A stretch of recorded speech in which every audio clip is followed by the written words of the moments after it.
Saya harusnya ke acara Apeksi di Borobudur, tapi Pak Menteri bilang udah ke DPR karena ada dialektika RUU. Ternyata tetap ujungnya kita bahasnya honorer ya. Jadi pengalaman saya 2 tahun ini sebagai P3K, Kang izin saya ini P3K pegawai kontrak saja. Diminta membantu Kementerian Pan-RB untuk melakukan akselerasi, salah satunya adalah memperbaiki regulasi.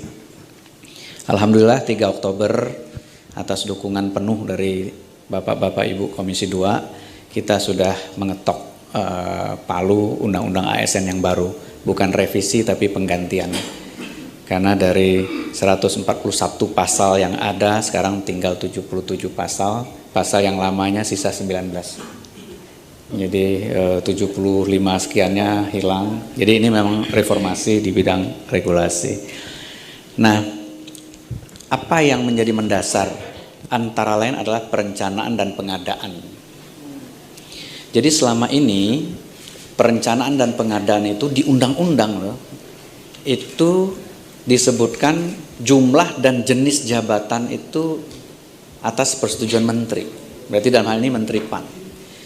Jadi kebayang Bapak Ibu merekrut arsiparis di Kabupaten Luwuk misalnya, 1 itu izin menteri. Jadi tiap hari saya harus paraf usulan, ada usulan rekrutmen, ada usulan perpindahan jabatan, itu semuanya menteri.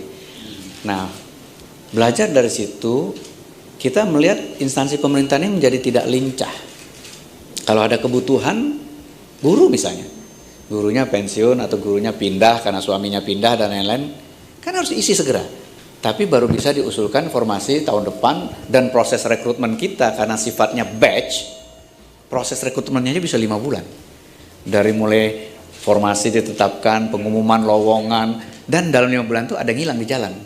Karena nggak mungkin orang ngelamar hanya di satu tempat. Nah itu kita hilangkan di undang-undang agar lebih lincah kita atur di turunan bawahnya. Karena yang paling tahu kebutuhan itu harusnya kan instansi pemerintahnya. Setjen DPR, kebutuhannya kan tahu Setjen DPR. Berapa orang yang dibutuhkan, jabatannya apa dan lain-lain. Itu tak.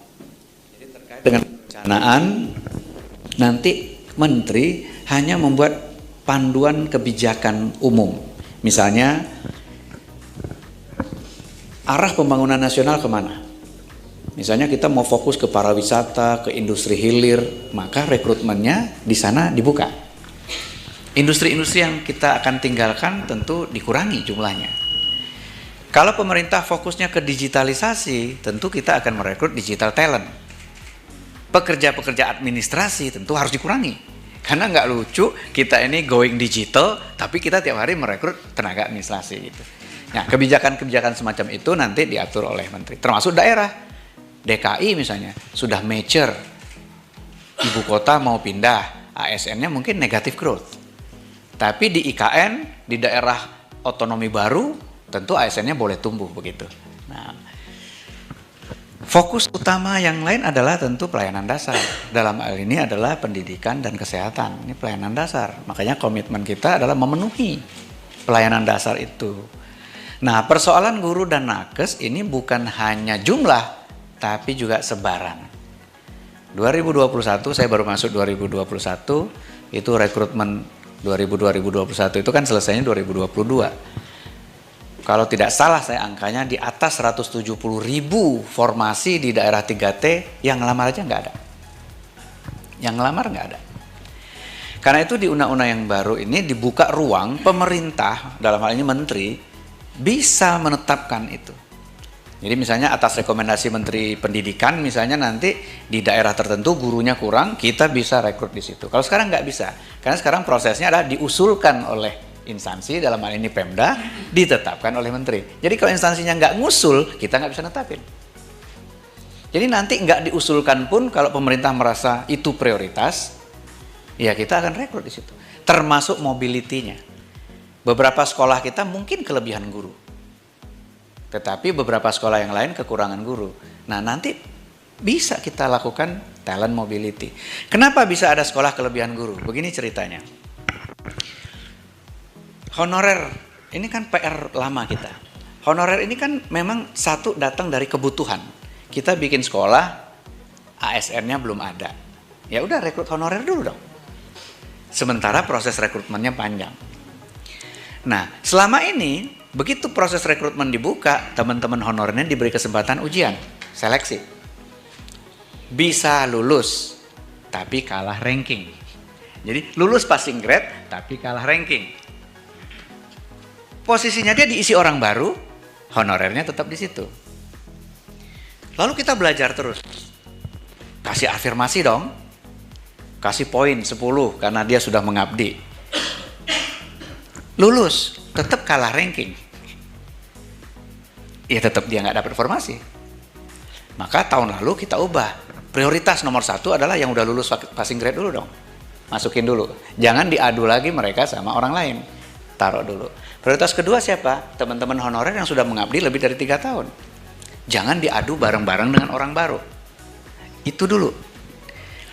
Diadu sesama teman-teman honorer. Kalau formasinya 5, orangnya 5, aman. 5-5-nya dapat pasti. Kalau formasinya 5, orangnya 10, ya diseleksi di antara 5 ini begitu. Baru nanti orang baru kita tes. Nah, strategi yang lama-lama adalah passing grade-nya diturunin terus. Biar teman-teman ini bisa lulus. Akibatnya secara agregat kualitas kita tentu turun. Karena passing grade-nya kita turunin dengan harapan teman-teman ini bisa lulus. Padahal dia lulus kalah ranking.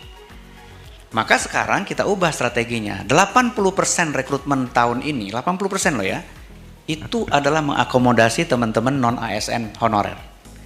20%-nya rekrutmen baru. Dan rekrutmen baru ini kita kasih passing grade kalau perlu setinggi-tingginya. Agar kita dapat kualitas yang bagus. Tetapi yang 80% rekrutmen non-ASN ini, kita nggak ngomong passing grade, kita ngomong ranking aja. Tetapi karena regulasi menyatakan harus seleksi, peraturannya bilangnya harus CAT, diikutin, tetapi sebetulnya itu hanya quote and quote untuk memastikan prosedurnya dijalankan. Nah, sebelum prosedurnya kita ubah.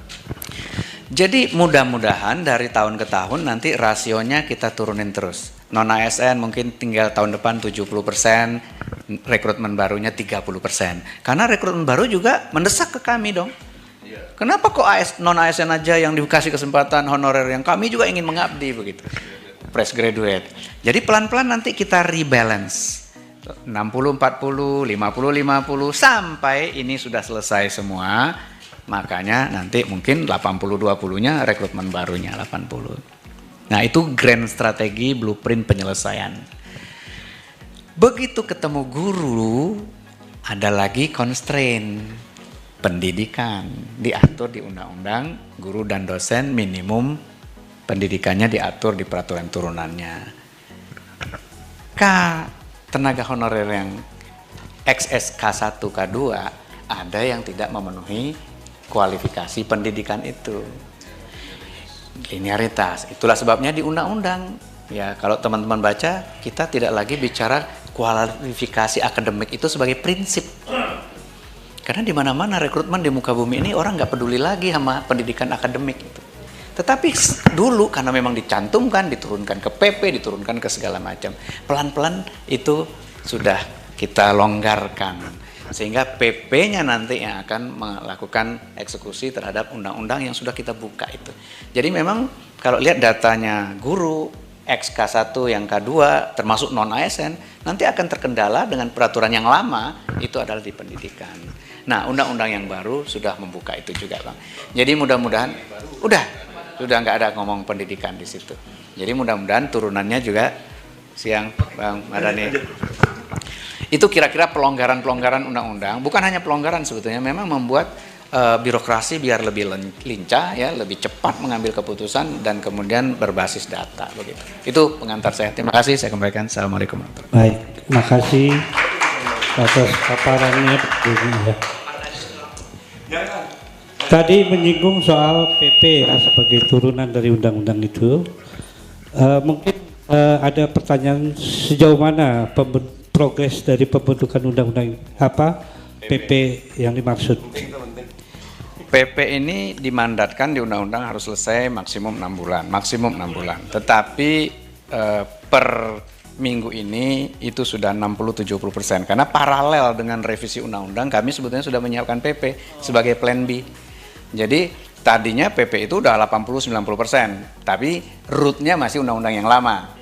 Nah, begitu undang-undang baru kita fine tune segera, Dan mudah-mudahan tahun ini kalau teman-teman fokus menyelesaikan itu, insya Allah PP-nya selesai. Ini terkait dengan PP manajemen ASN, turunan dari Undang-Undang ASN. Tapi PP guru kan turunannya dari Undang-Undang Pendidikan. Nah, ini yang kami kolaborasi terus dengan Pak Kementerian Pendidikan dan Kebudayaan untuk memastikan ya jangan sampai di sini udah dibuka-bukain, di sananya dikunci-kunciin dan seterusnya begitu. Ya, jadi dosen juga sama, kita udah buka-bukain di sini ya, nanti di sananya kunciannya mesti kita align lah begitu. Baik, makasih Pak.